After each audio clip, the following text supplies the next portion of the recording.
Hi everybody, Kent Toussaint from Teen Therapy Center in Woodland Hills coming to you live on Facebook to answer your questions every Wednesday at 12 o'clock. And here is today's question that we got emailed in.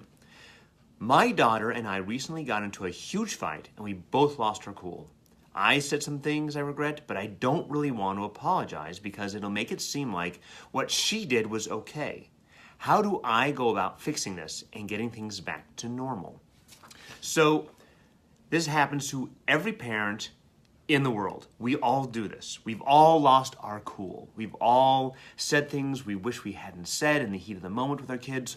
Every one of us have had kids who've poked at us enough where we just lost it, and we said things and they said things, and it's just a mess and everyone feels horrible.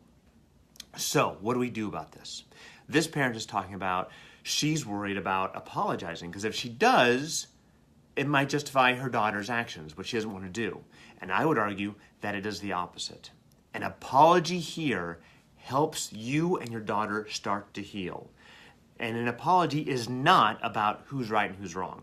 If you apologize to your daughter, that is not you saying she's right and you're wrong and her actions are justified.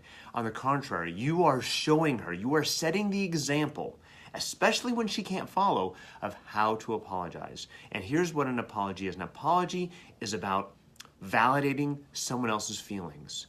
Someone else is hurting, and you're taking ownership of your actions, of how you participate in that, and you want to help heal that.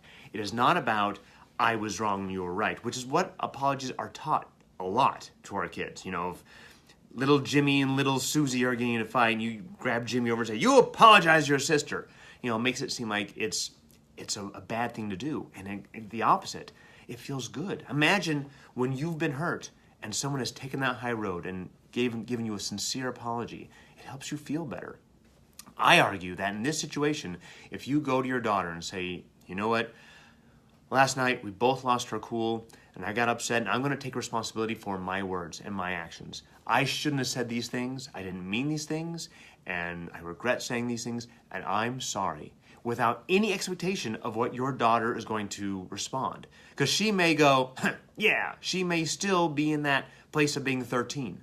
And that's fine because she's 13. One of you has to be the calm, mature adult in the room. And your child is not qualified to do that yet. So we need to set that example. I think the more we set that example, the more likely your kid is going to learn from that example and respond to you in kind. And you may be the last person who ever sees it. You know, her teachers may see it, her friends may see it, her boyfriend may see it, you know, other people may see it.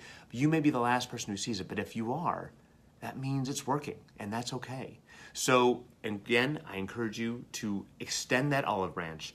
Be the calm, mature, compassionate adult that your kid can't be. Set the example that she can't follow. And that is our question for today. If you have questions you'd like answered every Wednesday at 12 o'clock, you can email us at tipsonteens@teentherapycenter.com, or you can message us here on Facebook. And for more information, please go to our website at teentherapycenter.com, and I'll see you next Wednesday at 12. Thanks a lot.